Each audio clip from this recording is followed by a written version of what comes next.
আমি কিন্তু ইদানিং আপনাদের সাথে আমার ডেইলি লাইফের ব্লগগুলা শেয়ার করি আর আপনারা এত পছন্দ করেন আর এত সুন্দর করে কমেন্ট করেন যা দেখে কিন্তু আমার খুবই ভালো লাগে।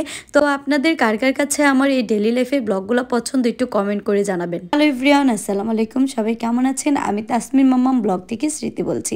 প্রতিদিন আপনাদের সাথে সকাল থেকে একটা ব্লগ শেয়ার করি, আজকে না হয় বিকাল থেকে একটা ব্লগ শুরু করলাম। আচ্ছা আপনারা বলেন তো আপনাদের কাছে কি আমার ডেইলি লাইফের ব্লগগুলো আসলেও ভালো লাগে কিনা?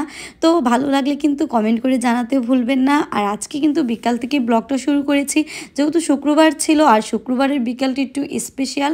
আর সেই সাথে যদি বাড়ির সবাই আসে আমার ঘরে, তারপর কিন্তু সবার সাথে খুব জম্পেশ আড্ডা দেওয়া হয়। এই আড্ডার মাঝে আবার কিছু মজাদার মজাদার খাবারও খাওয়া হয়। সবাই একসাথে হয়ে আড্ডা দিতে বা মজা করতে কিন্তু কোনো কারণ লাগে না, কারণ ছাড়াও কিন্তু সবাই একসাথে আড্ডা দেওয়া যায়, মজা করা যায়, সব কিছু হলো মনের মিল। তো হঠাৎ করে দেখি সবাই আমার ঘরে চলে আসে। তো আসার পর তো আমাদের 1-1.5 ঘন্টা প্রায় অনেকক্ষণ কথা বলা হয় সবার সাথে। তো প্রতিদিন যেহেতু আমাদের দেখা সাক্ষাৎ হয় না, বিশেষ করে শুক্রবার ছাড়া, আর শুক্রবার ছাড়া তো সবাই কাজকর্মে থাকে, ব্যস্ত থাকে। দেখা যায় আমরা যারা মহিলারা বাসায় থাকি তাদের সাথে আমাদের প্রতিদিনই দেখা হয়, কথাবার্তা হয়, কিন্তু বাড়ির মধ্যে যে অন্য পুরুষগুলো আছে তাদের সাথে কিন্তু শুক্রবার ছাড়া দেখা সাক্ষাৎ হয় না। তো আসার পর সবার সাথে কথাবার্তা বলে কিন্তু আমি হঠাৎ করে যেহেতু এসেছে, তো তার মধ্যে আমি কি করব চিন্তা করে পাচ্ছিলাম না, এজন্য কিন্তু মুড়ি মাখার একটা আয়োজন করে ফেলি। তারা কিন্তু ওখানে বসে আড্ডা দিচ্ছিল আর এই ফাঁকে কিন্তু আমি মুড়ি মাখানোর জন্য সবকিছু কাটাকাটিও করে নিয়েছিলাম।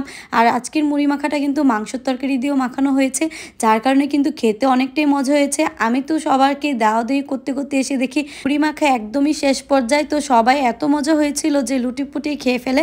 তারপরে আমি কিন্তু আমার ছোট ননাসের জামাই, যেহেতু আমার দুলাভাই এখনো আসেনি, তো আমি কিন্তু দুলাভাইয়ের জন্য এক্সট্রা করে একটু রেখে দিয়েছিলাম। মুড়ি খাওয়ার পরে কিন্তু সবাই যার যার মতো বাসায় চলে যায় আর আমি একটু তাড়া দিচ্ছিলাম, যেহেতু আমার ছেলেটার কালকে থেকে পরীক্ষা, ওকে একটু পড়াতে হবে। আসলে সবাই আসলে কিন্তু মজাও লাগে, কিন্তু এখানে যেহেতু বাচ্চার পরীক্ষা আমাকে কিন্তু সেটাও দেখতে হয়।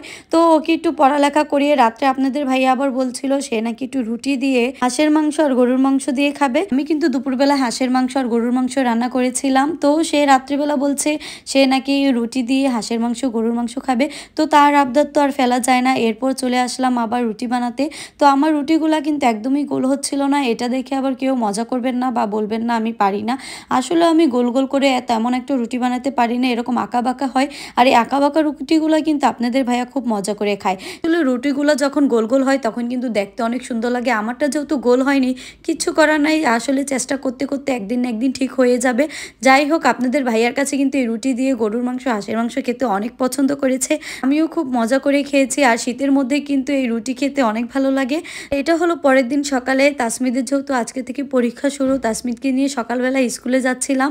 তো স্কুলে আমি কিন্তু ওকে বসে একদম পরীক্ষা দিয়ে নিয়ে তারপর বাসায় চলে আসি। তো বাসায় আসার পর আপনাদের ভাইয়া আবার ভাত নিয়ে যেহেতু দোকানে যাবে, তো এখানে এসে তাড়াহুড়া করে রান্নাবান্নাটা করছিলাম। আজকে রান্নাবান্না তেমন একটা সুন্দর করে ভিডিও নিতে পারিনি। আমি কিন্তু তাসমিদের স্কুল থেকে 10:30 বাজে আসি আর আপনাদের ভাই 11টার মধ্যে চলে যাবে। তো আমি কিন্তু এর মধ্যে তাড়াতাড়ি করে রান্নাবান্নাটা শেষ করে ফেলেছিলাম। তো আজকে একটু আইল মাছ দিয়ে মুড়িঘণ্ট করছিলাম, এখানে একটু ফুলকপি আর সিম দিয়ে ভাজি করেছিলাম, আর একটু চালতার ডাল রান্না করেছিলাম। এই চালতাগুলো কিন্তু আমাদের গাছের। আর কালকে যে হাঁসের মাংসগুলো ছিল এগুলো একটু জাল করে নিয়েছিলাম, আর ভাত। এই তো আমার রান্নাবান্না। তার মধ্যে দেখি আবার বাবা আমার জন্য এই ছোট ছোট দেশি ট্যাংরা মাছগুলো নিয়ে আসে। তো ট্যাংরা মাছ কিন্তু আমার অনেক পছন্দ, বিশেষ করে ছোটটা, বড়টা তেমন একটা পছন্দ না, ছোট মাছগুলো একটু বেশিই পছন্দ। কিন্তু কখনো এই ছোট মাছগুলো খাইনি, তো এখন কিন্তু সব মাছই খাই, যেহেতু শ্বশুরবাড়িতে থাকি। আর আমার শ্বশুরবাড়ির সবাই খুব মাছ পছন্দ করে। তো সকালবেলা এখানে তাসনুরের সাথে একটু দুষ্টু করছিলাম, ওকে বলছিলাম তুমি তাড়াতাড়ি উঠো। আর তাসমির তো স্কুল থেকে এসে আবার একটা ঘুম দেয়।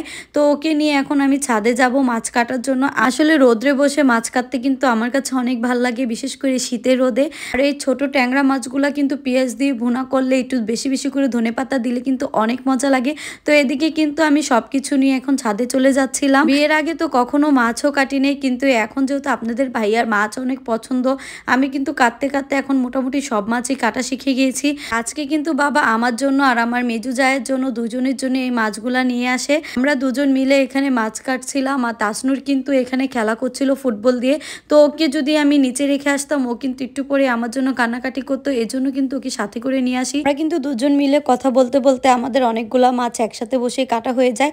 ভাবিটার কাটার পর কিন্তু ভাবি আমার মাছগুলো কেটে দিয়েছিল। তারপর আমি মাছগুলো সুন্দর করে ধুয়ে নিয়ে পোটলা করে ফ্রিজেও রেখে দিয়েছিলাম। তো আজকের মতো ভিডিওটা এখানেই শেষ করছি। সবাই ভালো থাকবেন আর আমার ভিডিওগুলো ভিডিওগুলো যদি আপনাদের কাছে ভালো লেগে থাকে আমার পেজটিতে ফলো দিয়ে যাবেন, লাইক কমেন্ট শেয়ার করে আমার পাশে থাকবেন। ধন্যবাদ সবাইকে।